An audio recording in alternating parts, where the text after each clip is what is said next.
الذين يؤمنون بما أنزل إليك وما أنزل من قبلك وبالآخرة هم يوقنون وقال رسول الله صلى الله عليه وسلم فإن أصدق الحديث كتاب الله وخير الهدي هدي محمد صلى الله عليه وسلم وشر الأمور محدثاتها وكل محدثة بدعة وكل بدعة ضلالة وكل ضلالة في النار أو كما قال عليه الصلاة والسلام আলহামদুলিল্লাহ আল্লাহ সুবহানাহু ওয়া তাআলার দরবারে শুকরিয়া জ্ঞাপন করছি যেই মহান রব্বুল আলামিনের অশেষ মেহেরবানিতে মসজিদে আসার তৌফিক পেয়েছি এজন্য বলি আলহামদুলিল্লাহ। দুরুদ ও সালাম বর্ষিত হোক মুহাম্মদ সাল্লাল্লাহু আলাইহি ওয়াসাল্লামের প্রতি। আল্লাহুম্মা সাল্লি আলা মুহাম্মদ আল্লাহুম্মা বারিক আলা মুহাম্মদ। উপস্থিত মসজিদের মুসল্লিয়ানে কিরাম, আমরা জুমার খুতবায় আলোচনা করতেছিলাম আরকানুল ঈমান, ঈমানের রুকন সম্পর্কে। তার মধ্যে অন্যতম একটি হলো আল ঈমান বিল কুতুব, আসমানি কিতাবের প্রতি ঈমান। গত সপ্তাহে আলোচনা করেছিলাম যে আমরা আল্লাহ সুবহানাহু ওয়া তাআলার এই আদেশ অনুযায়ী মুমিনদের বৈশিষ্ট্য বলতে গিয়ে আল্লাহ সুবহানাহু ওয়া তাআলা বলেছেন ওয়াল্লাযীনা ইউমিনুন, এবং যারা ঈমান আনে, বিশ্বাস রাখে, বিমা উনজিলা ইলাইকা, আপনার প্রতি যা নাজিল করা হয়েছে, ওয়ামা উনজিলা মিন ক্বাবলিক, এবং আপনার পূর্বে যেই কিতাবগুলো নাজিল করা হয়েছে তার প্রতিও যারা বিশ্বাস রাখে। একজন মুমিন ব্যক্তি শুধুমাত্র আমাদের কিতাব আল কোরআনের প্রতি বিশ্বাস রাখে না, কোরআনের সাথে সাথে এর পূর্বে আল্লাহ সুবহানাহু ওয়া তাআলা যত কিতাব নাজিল করেছেন সব কিতাবের প্রতি আমাদের বিশ্বাস থাকছে, আছে, থাকবে ইনশাআল্লাহ। এক্ষেত্রে কোনো কিতাবকে ছোট করে দেখার কোনো অবকাশ নেই। কোনো কিতাবকে যদি কেউ অস্বীকার করে সে ব্যক্তি প্রকৃতপক্ষে ঈমানদার হতে পারবে না। কিন্তু আমরা গত সপ্তাহে আল্লাহ সুবহানাহু ওয়া তাআলার কোরআনের ভিত্তিতে জেনেছি যে পূর্বের সকল কিতাবকে মানুষ, ওই ধর্মীয় যাজক থেকে শুরু করে রাষ্ট্র ক্ষমতায় যারা ছিল, প্রত্যেক ধর্মীয় গ্রন্থকে, আসমানি গ্রন্থকে তারা বিকৃত করেছে, কিতাব তার স্থানে নেই। এখন আমাদের করণীয় কি? শুধুমাত্র সেই কিতাবের প্রতি বিশ্বাস রাখবো কিসের ভিত্তিতে? এ সম্পর্কে আমাদেরকে তিনটি মূল নীতি বিশ্বাস রাখতে হবে, মূল ভিত্তি রাখতে হবে। সেটি হলো, অন্যান্য আসমানি গ্রন্থ ছিল নির্দিষ্ট একটি ভূখণ্ডের জন্য, নির্দিষ্ট গোত্রের জন্য, নির্দিষ্ট সময়ের জন্য। আল্লাহ সুবহানাহু ওয়া তাআলা যখন সে নির্দিষ্ট সময় শেষ হয়েছে পুনরায় রসুল প্রেরণ করেছেন, নতুন কিতাব দিয়েছেন। এজন্য সেই কিতাবগুলো সব তাদের যে নির্দিষ্ট সময় ছিল, সময় শেষ হওয়ার সাথে সাথে তার বিধানও রহিত হয়ে গিয়েছে। কিন্তু আল্লাহ সুবহানাহু ওয়া তাআলা কোরআনকে যখন নাজিল করলেন তখন বললেন ওয়া ইন্নাহু লাকিতাবুন আজিজ, এটি একটি মহামান্বিত, সম্মানিত, পরাক্রমশালী কিতাব। লা ইয়াতিহিল বাতিলু মিন বাইনি ইয়াদাইহি ওয়া মিন খালফিহি, এটি এমন এক কিতাব যার ডান দিক থেকে বাম দিক থেকে কোনো বাতিল প্রবেশ করতে পারে না। এবং আল্লাহ সুবহানাহু ওয়া তাআলা আরো বলেছেন ইন্না নাহনু নাযালনায যিকরা ওয়া ইন্না লাহু লাহাফিজুন, নিশ্চয়ই আমরা কোরআনকে নাজিল করেছি এবং এর হেফাজতের দায়িত্ব আমরাই নিয়েছি। কাজী এই কোরআন আল্লাহ সুবহানাহু ওয়া তাআলা যখন নাজিল করলেন, পূর্বেকার সব আসমানি গ্রন্থ, তার শরিয়াত, তার বিধিবিধান সব রহিত হয়ে গিয়েছে। সর্বশেষ চূড়ান্ত কিতাব আল্লাহ সুবহানাহু ওয়া তাআলা কোরআন দিয়েছেন। এই কোরআনই হলো চূড়ান্ত, এটি চলতে থাকবে যতদিন পৃথিবী থাকে। কিন্তু আগেকার কিতাব, তার প্রতি আমাদের কীরকম ধারণা রাখা দরকার? তিনটি মূলনীতি রয়েছে। তার এক নম্বরে রয়েছে যে অন্য অন্য ধর্মীয় গ্রন্থ তাওরাত, জাবুর, ইনজিল সহ যদি কেউ দাবিও করে এটি আসমানি গ্রন্থ এবং আমাদের সামনে উপস্থাপন করে, যতটুকু বিধিবিধান কোরআনের সাথে সামঞ্জস্যশীল ততটুকু আমরা বিশ্বাস রাখি। কোরআনের সাথে যতটুকু মিলবে ততটুকু আমরা আসমানি গ্রন্থ হিসাবে বিশ্বাস রাখব। এইটি হলো 1 নম্বর উসুল। 2 নম্বর উসুল হলো, কেউ যদি আমাদের সামনে আসমানি গ্রন্থ বলে উপস্থাপন করে, সেটি বাইবেল হোক, সেটি তাওরাত হোক, সেটি জাবুর হোক, যেই নামই উপস্থাপন করুক না কেন, সেই কিতাবের যেই অংশ কোরআনের সাথে মিলবে না তা সরাসরি অস্বীকার করতে হবে। আর 3 নম্বর যেই উসুল, যেটি কোরআনের পক্ষেও নয় কোরআনের বিপক্ষেও নয়, সরাসরি কোরআনের কোনো বর্ণনার সাথে মিলেও না আবার কোরআনের সাথে বিরোধও না, সেক্ষেত্রে আমাদের বিশ্বাস কি হবে এ সম্পর্কে আল্লাহর রাসূল সাল্লাল্লাহু আলাইহি ওয়াসাল্লাম বলেছেন, ইযা হাদ্দাসাকুম আহলুল কিতাব ফালা তুসাদ্দিকুহুম। যখন আহলে কিতাবরা যদি তোমাদের সামনে কোনো কিছু বর্ণনা করে ওদের কিতাব থেকে, ফালা তুসাদ্দিকুহুম, সেটিকে তোমরা সত্য হিসাবে গ্রহণ করো না, ওয়ালা তুকাজ্জিবুহুম, এবং মিথ্যা হিসাবে প্রতিপন্ন করো না, ওয়াকুলু, তোমরা বলো, আমান্না বিল্লাহি, আমরা আল্লাহর প্রতি বিশ্বাস রাখি, ওয়া কুতুবিহি, আল্লাহ সুবহানাহু ওয়া তাআলা যত আসমানি কিতাব নাজিল করেছেন তার প্রতিও বিশ্বাস রাখি, ওয়া রুসুলিহি, রসুল হিসেবে যাদেরকে প্রেরণ করেছেন তাদের প্রতিও আমাদের বিশ্বাস রয়েছে। ফাইন কানা হাক্কান লাম তুকাজ্জিবুহুম, যদি কোরআনের সাথে সামঞ্জস্যশীল হয়, মিলে যায়, যদি হক হয়ে থাকে তাহলে সেটিকে তোমরা মিথ্যা প্রতিপন্ন করো না। ওয়াইন কানা বাতিলান লাম তুসাদ্দিকুহুম, আর যদি কোরআনের সাথে অসামঞ্জস্যশীল হয়, কোরআনের সাথে না মিলে, তাহলে সেটাকে তোমরা সত্যায়িত করো না। কাজী অন্যান্য আসমানি গ্রন্থের ব্যাপারে আমাদের বিশ্বাস আকীদা হলো, আল্লাহ সুবহানাহু ওয়া তাআলা নাজিল করেছিলেন নির্দিষ্ট জাতির জন্য, নির্দিষ্ট সময়ের জন্য, সে নির্দিষ্ট জাতিও চলে গেছে, সময়ও শেষ হয়ে গিয়েছে। চূড়ান্ত কিতাব আল কোরআনকে আল্লাহ সুবহানাহু ওয়া তাআলা নাজিল করেছেন। এখন আমাদের দায়িত্ব হলো কোরআনের বিধিবিধান মেনে নেওয়া। কোরআনের সাথে শুধু আসমানি গ্রন্থই নয়, মানব রচিত যত আইন আছে, যত বিধিবিধান রয়েছে, আমরা মুসলিম হিসাবে আমাদের কর্তব্য দায়িত্ব হলো কোরআনের বিধিবিধানের সাথে যতটুকু মিলবে ততটুকু মুসলিম হিসেবে গ্রহণ করব, যতটুকু মিলবে না তা প্রত্যাখ্যান করব। এটি এমন নয় আমরা যে রাষ্ট্রে বসবাস করি, আমরা যেখানে থাকি সেখানে রাষ্ট্রীয় আইন কি রয়েছে, সেখানে বিধিবিধান কি রয়েছে, আমরা কতটুকু কি মানব না। এক্ষেত্রে অনেক লোককে বলতে শোনা যায় রাষ্ট্রীয় আইন মানা ফরজ। কথাটা সত্য ততক্ষণ পর্যন্ত যতক্ষণ রাষ্ট্র ইসলামিক রাষ্ট্র হবে, ইসলামের কোরআনের বিধিবিধান মোতাবেক রাষ্ট্র পরিচালনা করবে। শর্ত হলো ইসলামিক রাষ্ট্রের ইসলাম অনুযায়ী যখন দেশ শাসন করবে, ওই রাষ্ট্র ব্যবস্থার পক্ষেই থাকতে হবে, ওই আইন মানা ফরজ শর্ত সাপেক্ষে। কিন্তু কোরআন আল কিতাবের প্রতি ঈমানের অন্যতম বৈশিষ্ট্য হলো কোরআনের সাথে মানব রচিত আইন তো বটেই, কোন আসমানি গ্রন্থ হিসাবে যদি কেউ পেশ করে, এটি ইনজিলের অংশ, এটি তাওরাতের অংশ, এটি জাবুরের অংশ, তাও ততক্ষণ পর্যন্ত মানা যাবে না যতক্ষণ না কোরআনের সাথে মিলে।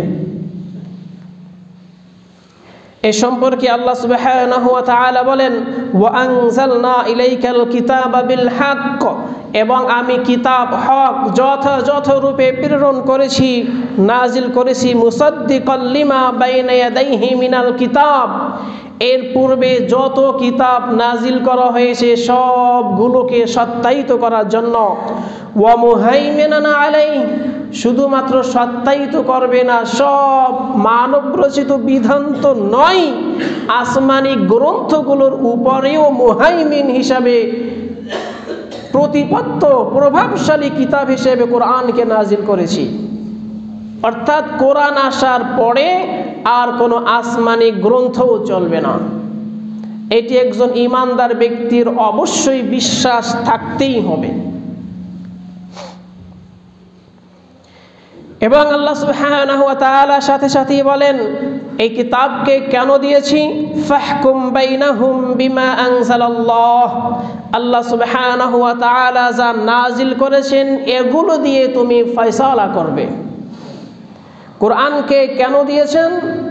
এই কোরআন দিয়ে যত বিবাদ আছে, যত অসুবিধা আছে পৃথিবীতে, সব জায়গায় কোরআন দিয়েই ফয়সালা করতে হবে।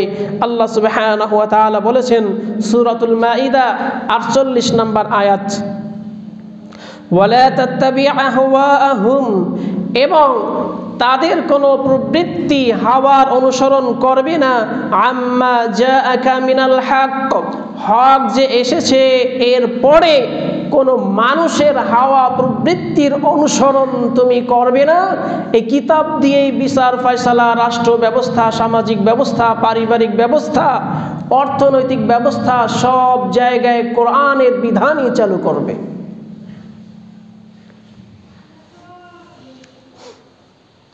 এবং আল্লাহ সুবহানাহু ওয়া তাআলা সাথে সাথে বলে দিয়েছেন, লিকুল্লিন জাআলনা মিনকুম শিরআতাও ওয়া মিনহাজা, এবং তোমাদের প্রত্যেকের জন্যই আমি শরিয়াত এবং মানহাজকে নির্দিষ্ট করে দিয়েছি।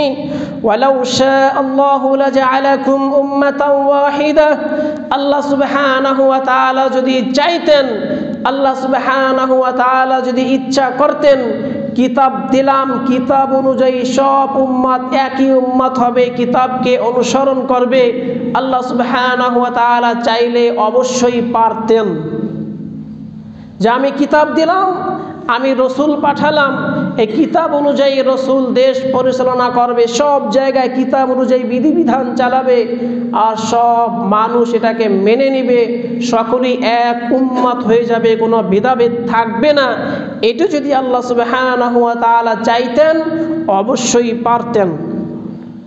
ওয়ালাকিন, অথচ লিয়াবলুয়াকুম ফিমা আতাকুম, এটি আল্লাহ সুবহানাহু ওয়া তাআলা করেননি। কেন? তিনি তোমাদেরকে পরীক্ষা করতে চান এই বিধিবিধান, এই শরিয়াত দিয়ে, যে কোন ব্যক্তি এটাকে মানে আর কোন ব্যক্তি এটাকে প্রত্যাখ্যান করে। ফাস্তাবিকুল খায়রাত, আর তোমরা সৎ কাজে ভালো আমলে প্রতিযোগিতা করো। ইলাল্লাহি মারজিউকুম জামিআন, জেনে রাখো তোমরা প্রত্যেকেই আল্লাহ সুবহানাহু ওয়া তাআলার দিকেই ফিরে যাবে।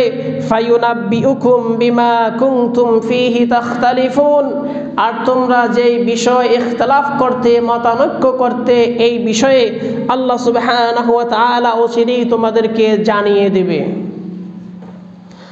এই আয়াতগুলো বাসায় গিয়ে কোরআনে তাফসিরের সাথে মিলাবেন, দেখবেন যে আল্লাহ সুবহানাহু ওয়া তাআলা কত হিকমতের সাথে সুস্পষ্টভাবে বর্ণনা করলেন। একমাত্র উদ্দেশ্য হলো কিছু মানুষ মুসলিম ঈমানদার দাবি করবে, কোরআনের বিধিবিধান চালানোর জন্য চেষ্টা করবে, আর কিছু লোক বলবে কোরআনের বিধান সেকেলে হয়ে গেছে, এখন আর চলে না, ইখতিলাফ থাকবে, মতানৈক্য থাকবে।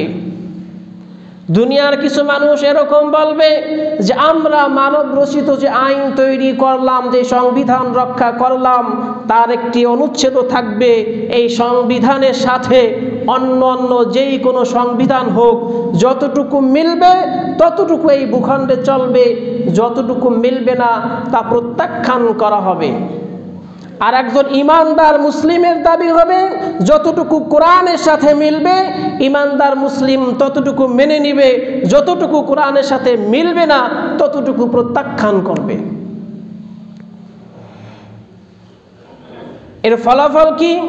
দুনিয়াতে ঈমানদার মুসলিমরা বিজয়ী নাও হতে পারে, সর্বশেষ চূড়ান্ত আল্লাহ সুবহানাহু ওয়া তাআলা দেখে নেবেন কারা শরিয়াতকে মানতে চেয়েছে, মেনেছে, আর কারা মানেনি।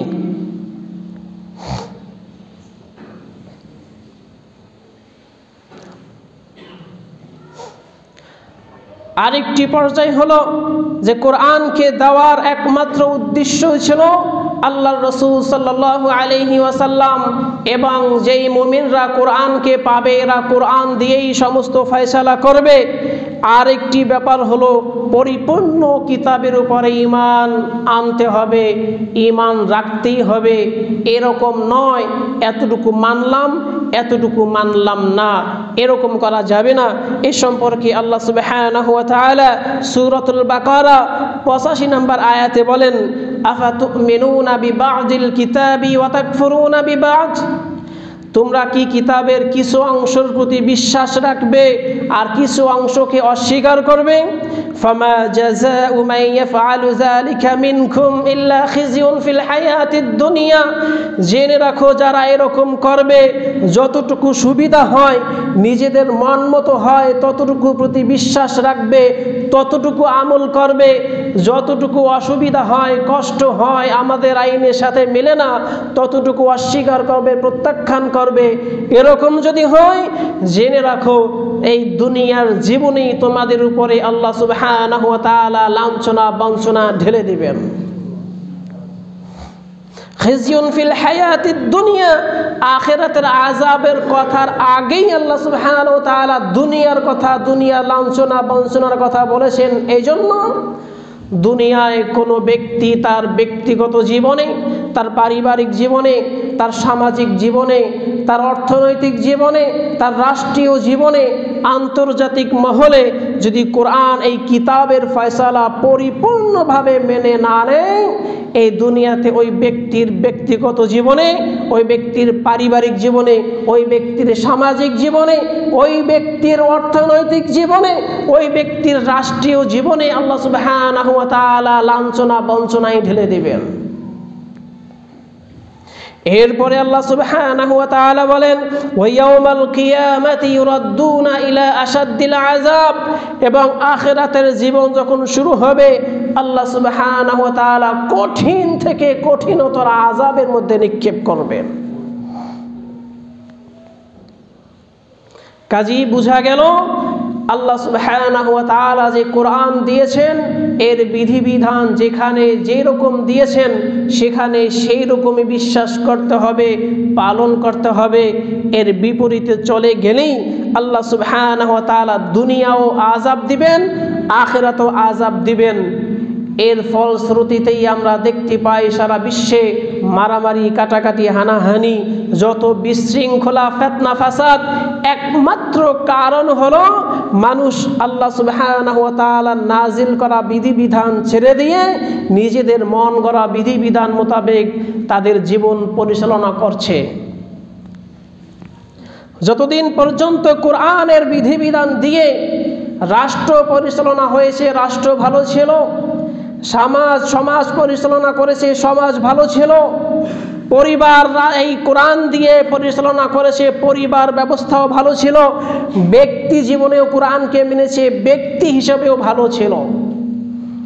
এই সোনালী যুগের দিকে যদি আমরা তাকাই, মুহাম্মদ সাল্লাল্লাহু আলাইহি ওয়াসাল্লাম থেকে শুরু করে খোলাফায়ে রাশিদিনদের জামানার দিকে তাকালেই এর ফল আমরা দেখতে পাই।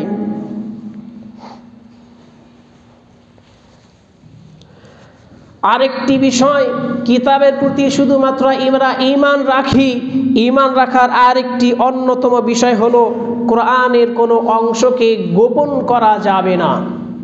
আল্লাহ সুবহানাহু ওয়া তাআলা যা নাজিল করেছেন, যেইভাবে নাজিল করেছেন তা সব প্রকাশ্যে যারা কোরআনের কথা বলবে সব বলতে হবে। কোনো অংশকে রেখে দিয়ে, কোনো অংশকে গোপন করে সমাজ যেটাকে গ্রহণ করে ওটাই বলে যায়, সমাজ যেটাকে গ্রহণ করে ওটাই বলে যায়।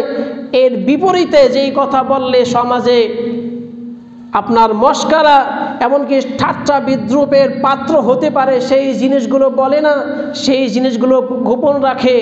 এমনকি আমাদের সমাজ ব্যবস্থা এমন, কোরআনের এমন বিধিবিধানের কথা বলতে গেলেই রাষ্ট্রীয় ব্যবস্থা থেকেও বিপদ আসতে পারে, এই ভয়ে কোরআনকে গোপন করা হচ্ছে। এজন্যই আল্লাহ সুবহানাহু ওয়া তাআলা আগেকার জামানার ধর্মীয় গুরু যারা ছিল তাদের অবস্থা বর্ণনা করেছেন।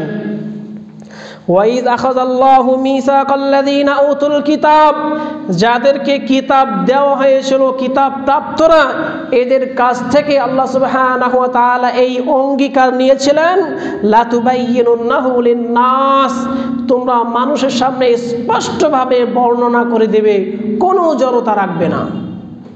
কিতাবে এই বিধান আছে, কিতাব এটিকে হালাল করেছে, এগুলোকে হারাম করেছে, এর মধ্যেই রয়েছে সফলতা, এর মধ্যেই রয়েছে বিফলতা, এটি স্পষ্টভাবে বর্ণনা করতে হবে।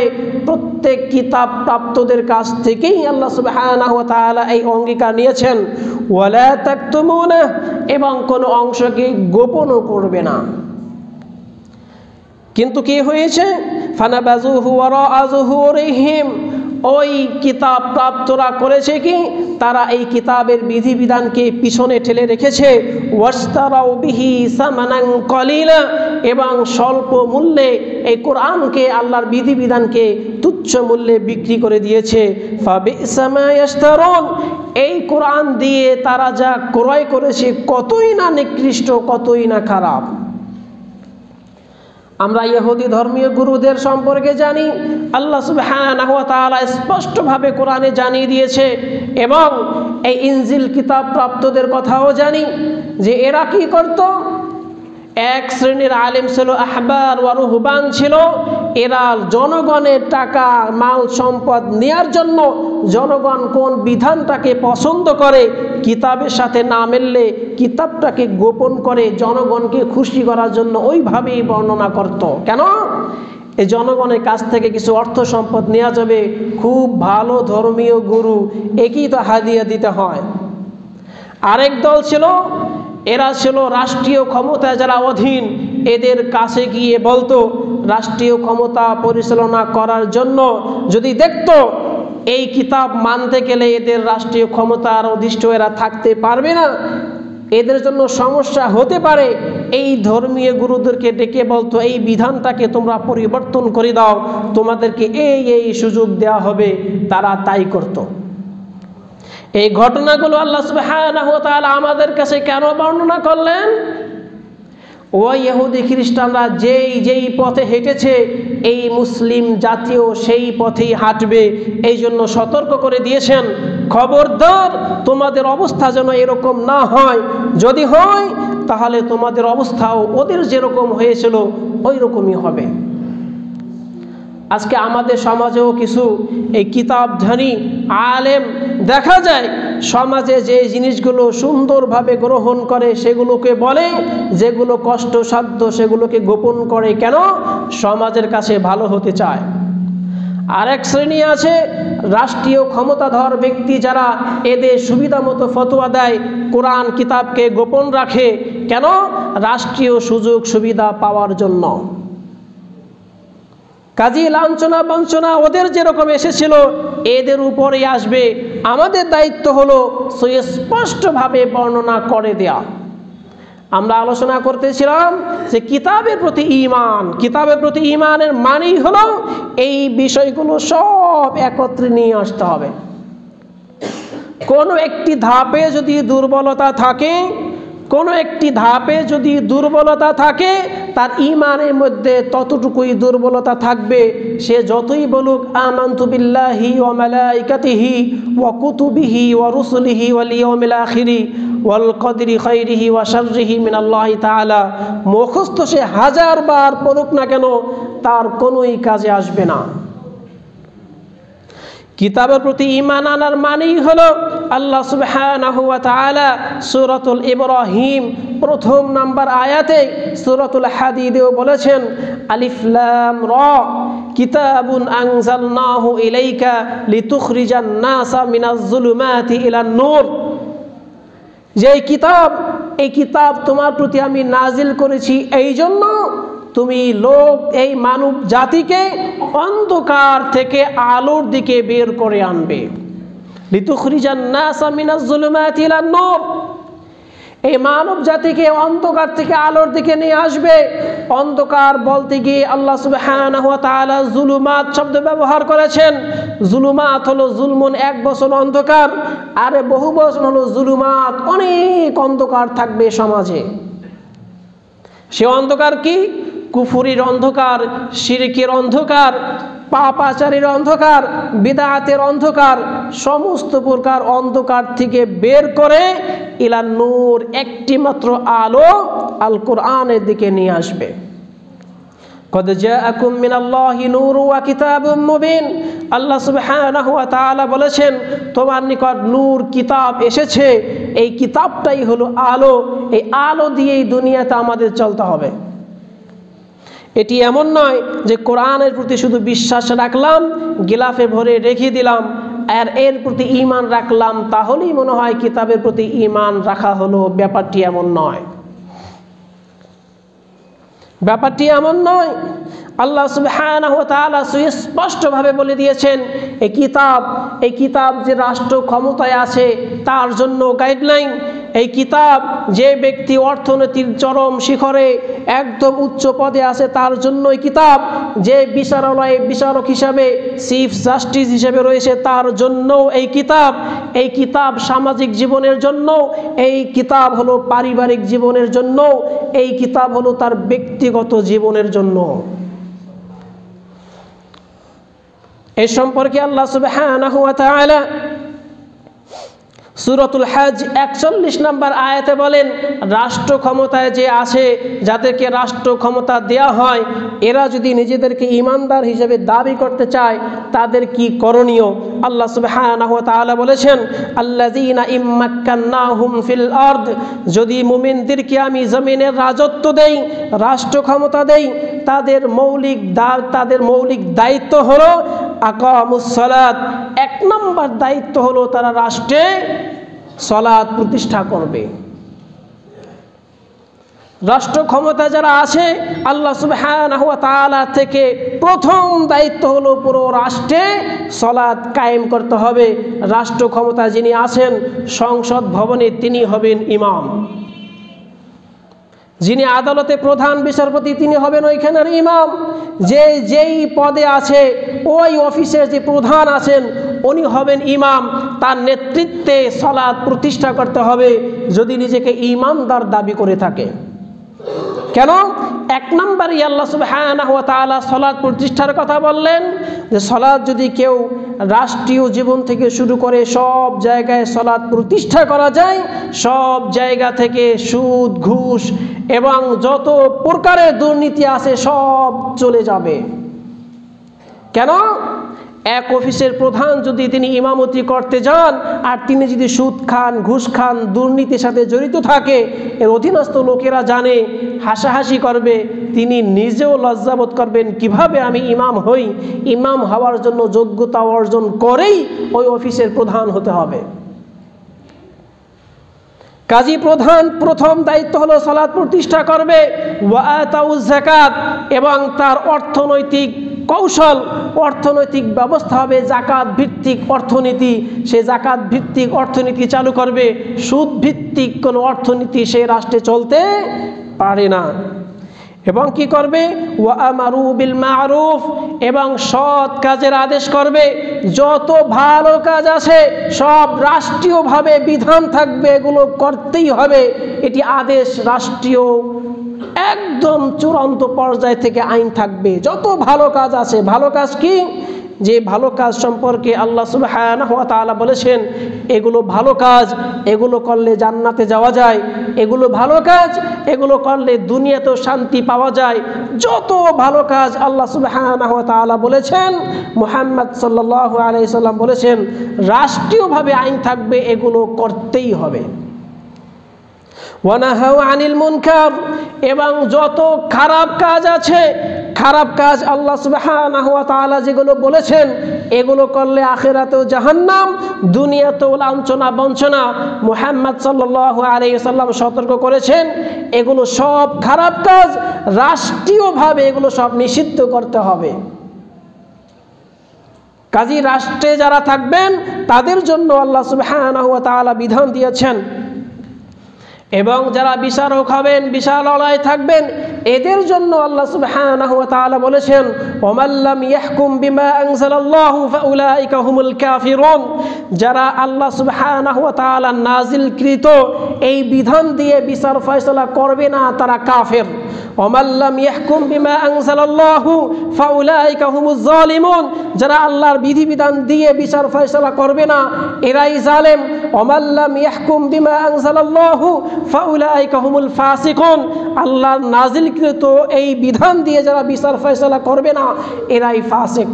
কাজী প্রত্যেক বিচারক দেখবে এই বিচার কার্য করতে গেলে এখানে কোরআন এবং সুন্নাহর বিধিবিধান কি আছে, সে অনুযায়ী তার বিচারালয় পরিচালনা করতে হবে। কেউ যদি পারিবারিক জীবনে খোঁজে যে পারিবারিক জীবনে সংসারে স্বামী স্ত্রীর মধ্যে গড়মিল, প্রত্যেকটি ক্ষেত্রে আল্লাহ সুবহানাহু ওয়া তাআলা বিধান দিয়েছেন। যদি এরকম হয় স্বামী স্ত্রীর মধ্যে ঝগড়াঝাটি হয়, মনোমালিন্য হয়, এক্ষেত্রে আল্লাহ সুবহানাহু ওয়া তাআলা সূরাতুন নিসা স্পষ্টভাবে বলে দিয়েছে একে নসিহত করো, বিছানা আলাদা করো, এতেও কাজ না হলে মৃদু প্রহার করো, এতেও কাজ না হলে তোমার পক্ষ থেকে আর স্ত্রীর পক্ষ থেকে সালিশ নিযুক্ত করো, এতেও কাজ না হলে সর্বশেষ চূড়ান্ত ফয়সালা তালাকের দিকে যাও। আল্লাহ সুবহানাহু ওয়া তাআলা এমন কোনো পর্যায় নেই যেই পর্যায়ের হুকুম আহকাম কোরআনের মধ্যে সুস্পষ্টভাবে দেননি। কাজী আপনি আমি শুধু বললাম যে আমি কোরআনের প্রতি ঈমান রাখি, কোন জায়গায় আপনি কোরআনকে ফলো করতেছেন চিন্তা করুন। এরপরে যদি এখন চিন্তা করি বিগত দিনে যা করেছি, অনেক অন্যায় অবিচার করেছি, কোরআনকে প্রত্যাখ্যান করেছি, এখন থেকে কোরআন মানব, বিগত দিনের সম্পর্কে কি হবে? কোরআন তো মানিনি।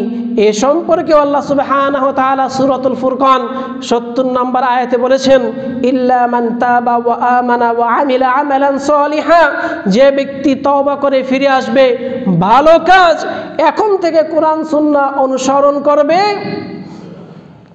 ইউবাদদিলুল্লাহু সাইয়্যাতিহিম বিল হাসানাত, এই বিগত দিনে যত অন্যায় কাজ করেছে এগুলোকে আল্লাহ সুবহানাহু ওয়া তাআলা পুণ্য হিসাবে বদল করে দিবেন। কাজী আল্লাহ সুবহানাহু ওয়া তাআলা কত দয়াবান, কত মেহেরবান, শুধুমাত্র কিতাব দিয়ে দিয়ে বলেন নাই, বিগত দিনে যা হয়েছে প্রতিটি ক্ষেত্রে আমরা যে যেখানে আসি না কেন, একদম ব্যক্তিগত জীবন থেকে শুরু করে কর্মজীবন, পারিবারিক জীবন, সামাজিক জীবন, রাষ্ট্রীয় জীবন, যে যেখানেই আসি না কেন সেখানেই কোরআনকে মানতে হবে। ঈমান শুধুমাত্র বিশ্বাস রাখাই না, বিশ্বাস রাখার অন্যতম হলো ইয়াকিন, ইলম, জেনে বুঝে আমলে পরিণত করতে হবে। আল্লাহ সুবহানাহু ওয়া তাআলা আমাদেরকে বুঝার আমল করা তৌফিক দান করুক, আমিন। ওয়া আখির দাওয়ানা আনিল হামদুলিল্লাহি রাব্বিল আলামিন।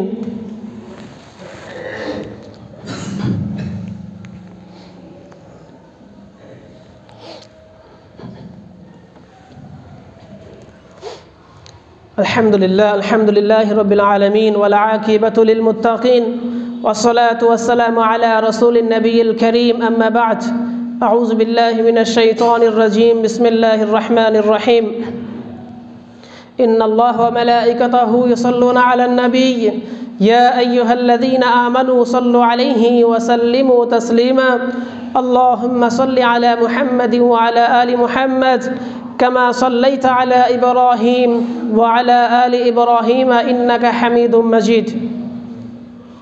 উপস্থিত মসজিদের মুসল্লানে কিরাম, আমরা আরকানুল ঈমান সম্পর্কে আলোচনা করতেছি।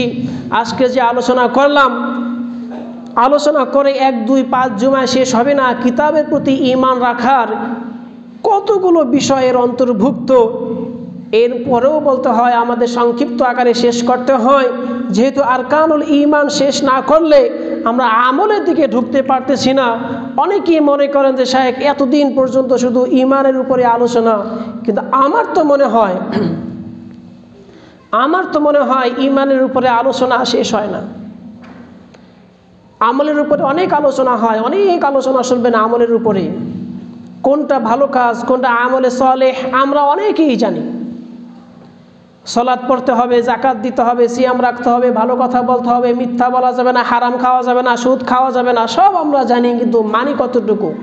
সমস্যা হলো ঈমানে, সমস্যা ইমানে। কারো যদি ইমান ঠিক হয়ে যায়, যার যত বেশি ইমান তার থেকে গুনাহ তত কম হবে, আর যার ইমান যত কম তার থেকে গুনাহ বেশি হবে, এটি স্বাভাবিক। এজন্য ইমানের উপরে আলোচনা করা অবশ্যই কর্তব্য। এজন্য যে মানুষের ইমানকে বাড়ানো দরকার। আমরা তো শুধু ভাষা ইমান রাখি, কিতাবের প্রতি ইমান আছে, আখিরাতের প্রতি ইমান আছে। আসলে কি ইমান আছে বিচার ফয়সালা করলেই পাওয়া যাবে। একটু চিন্তা করুন, আল্লাহ সুবহানাহু ওয়া তাআলা কিতাবকে দিলেন অন্ধকার থেকে আলোর থেকে বের করে আনার জন্য। কোরআন হলো আলো, নূর। আমি কোরআন বুঝে বুঝে তেলাওয়াত করি কিনা?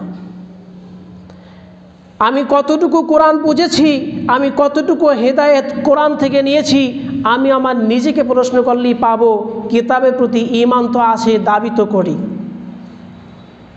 কোরআন বুঝে পড়া তো অনেক বড় ব্যাপার। আপনি এতটুকু চিন্তা করেন, কয়জন ব্যক্তি কোরআনকে সহিভাবে তেলাওয়াত করতে পারে? এতটুকু চিন্তা করেন। এই মজলিসে এখন যদি প্রশ্ন করা হয়, সর্বশেষ আপনি কোরআন তেলাওয়াত কোন দিন করেছেন? খুব দুঃখজনক। আমরা কিভাবে নিজেকে পরিশুদ্ধ করব, কিভাবে আমি আলোর দিকে চলব, কিভাবে আমি হেদায়েত প্রাপ্ত হব? কোরআনকে তো রেখে দিয়েছি, দূরে ঠেলে দিয়েছি। এজন্য যে যত বেশি কোরআনের নিকটে আসবে, সে তত বেশি হেদায়েত পাবে, আর যে যত কোরআন থেকে দূরে সরে যাবে, সে তত বেশি হেদায়েত থেকে দূরে সরে যাবে।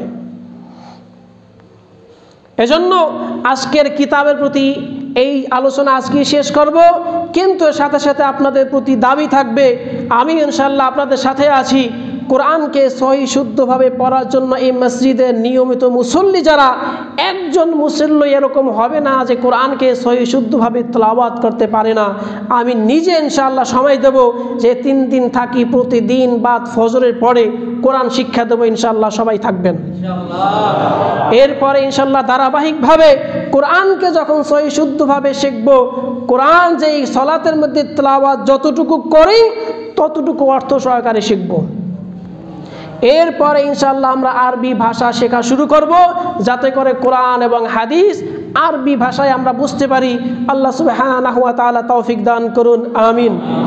আমরা প্রতি শুক্রবার বাদে এশা ইসলাহুল বায়ান শুরু করেছি, যাদের সম্ভব হয় আসবেন। অচিরেই আমরা ধারাবাহিকভাবে সূরাতুল ফাতিহা থেকে তাফসির শুরু করব সংক্ষিপ্ত আকারে, যাতে করে অন্ততপক্ষে একবার কোরআনের তাফসির শুনতে পারি। ইনশাআল্লাহ সকলের প্রতি দাওয়াত রেখে আজকে এখানেই শেষ করছি। আল্লাহ সুবহানাহু ওয়া তাআলা আমাদেরকে পরিপূর্ণ ঈমানদার হিসেবে কবুল করুক। রব্বানা ফাগফির লানা যুনুবানা ওয়া কাফির আন্না সাইয়্যাতিনা ওয়া তাওয়াফানা মাআল আবরার। রব্বিরহামহুমা কামা রাব্বায়ানি সগীরা রব্বিরহামহুমা কামা রাব্বায়ানি সগীরা। وقال الله تعالى فاذكروني أذكركم واشكروا لي ولا تكفرون। أقيموا للصلاة।